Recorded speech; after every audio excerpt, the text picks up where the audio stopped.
Okay, I'd like to add something new to this report. It's actually it's a new way of getting money, actually, and it's a new way to invest in small new businesses, like to be an investor in the next Facebook or something like that, or Twitter, and you don't get left out anymore.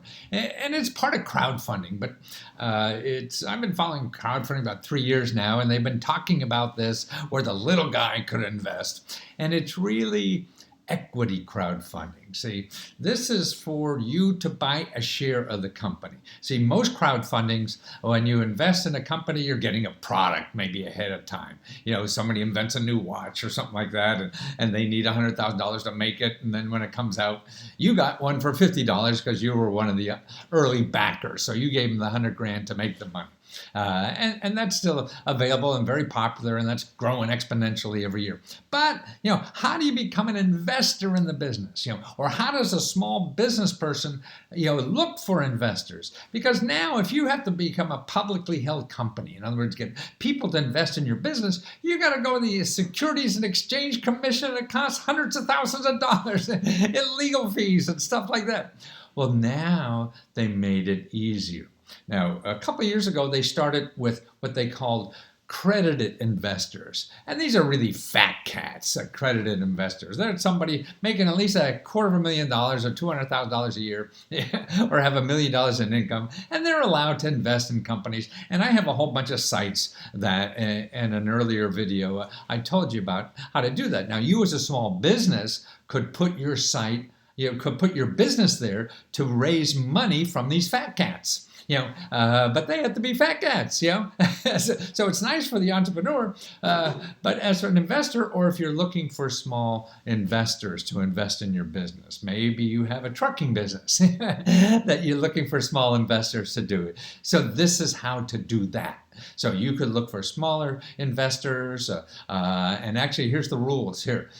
Now people who are making less than $100,000 could invest up to $2,000 in your company, or up to 5% of their income. So that's all they're allowed to invest in your company, because they don't want people out there ripping people off or whatever. And people making from $100,000 to $200,000, they could invest up to 10% of their annual income in your business. So it allows you as an entrepreneur to find money. Now this costs some money to do. All the other crowdfunding sites don't cost any money. So you put it on crowdfunding and want to raise money for your business, and whatever it is, a pizza place or a new game or whatever the hell you're thinking about. That doesn't cost you a nickel to do. This costs some money because it still involves the SEC, but it's a small way to do it. Okay, I mean, it's a small thing, and they really figure that it may be one of the big guys in the business doing this, Indiegogo, says about $7,000 you could get away with. So, but if you're going to raise 50 grand or 100 grand, that's not bad to do.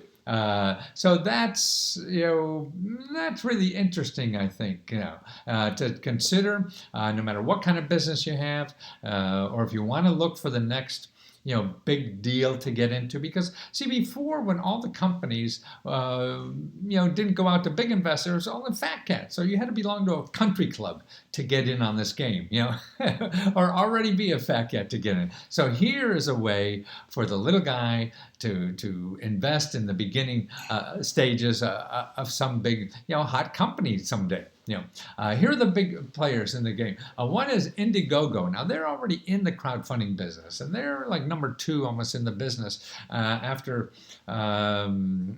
Kickstarter and GoFundMe. So that may be 3 or something. I don't know exactly how they count and stuff like that. It depends.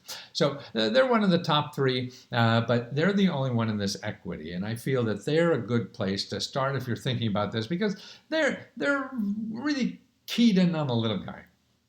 The other people are less keyed in on the little guy and already deal with the fat cats in one way. Now here, WeFunder, they have another way. You can look at these websites, see the kind of things they're getting. I mean, people are getting hundreds and hundreds of thousands of dollars, from people off the internet who are investing in their business, So it's all just a piece of paper they're looking at, to get this money. Here's another one, Seed Invest. That's another one of these people. So I get about 4 to 5 big ones, Republic.co, that do this. So So it's really, this is just started. It's just a couple months old. So it's going. They're already raising millions and millions of dollars this way. So it's something to keep an eye on. This is the future, old way we're thinking about banks and hanging around broker's office and things like that. That's old school, yeah. And this stuff is new and growing. Now, another thing about crowdfunding, particularly as an entrepreneur or business partner, business person looking for money to do something. Remember, crowdfunding like this, whether it's non-accredited investors or a strict crowdfunding, that you're looking for, you got to buy a new truck for your business or something like that. It can't hurt to do it, because when you do something like crowdfunding like this, it expands your market. So you now have, say, you need a new truck because your business is growing, okay? And so you're looking for people to invest $100 or whatever it is, and so you get up a down payment for a new truck and whatever. And what do you give? I don't know, maybe you give them swag. I mean, it's like NPR gives, coffee mugs and stuff like that. Or you can give them a ride in your truck. But if you make a product, you can sell them the first product or something like that. Or you have something you could dream up to do, because they're helping a lot of these crowdfunding things like that are really to help the community. And there's actually peer-to-peer loans where you can get loans like this too. So make sure you see the loans, because people could loan you the money, and it doesn't take all this paperwork to do that, $7,000, and you could get a loan and pay it back. So look at that. But in the crowdfunding, or even the loans, tell you the truth, where it costs absolutely nothing for you to do this, but it's a way to market. It's a way to get customers. Say maybe all your customers, if you're in the transportation business or whatever,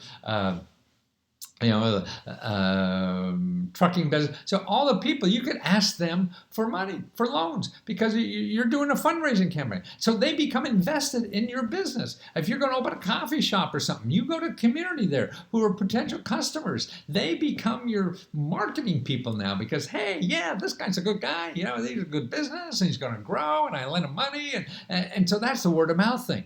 And also it's a way to get publicity for your business too, because a lot of times, I'm Joe the trucker, who cares about that?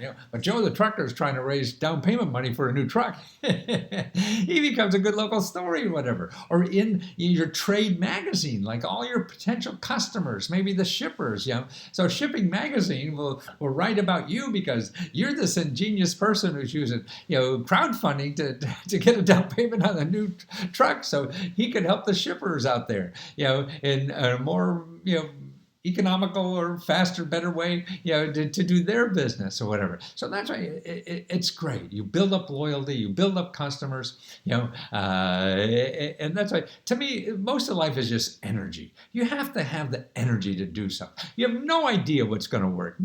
Neither do I. I'm guessing every day. I try 1,000 things. 99% of them don't fail. Will fail. But you have to have the energy to do it, because you don't know what works. And that's why you have to do it with it doesn't cost money, because if you're going to run out of money fast, and you won't be able to do anything. So look at these new things, particularly this non-accredited investor, for yourself as an investor, or for a way to raise money. And don't forget the other ways of crowdfunding, which is peer-to-peer loans, which is regular crowdfunding that I come, and you have a lot of examples in this report. I got 20 or 30 examples of people who got money like this for their business when they didn't have a pot to pee in, and they were able to start and launch it. So there's always something new out there, and who the hell knows if it's going to work? And you don't know if it's going to work. I don't know if it's going to work, but you will know if you try it.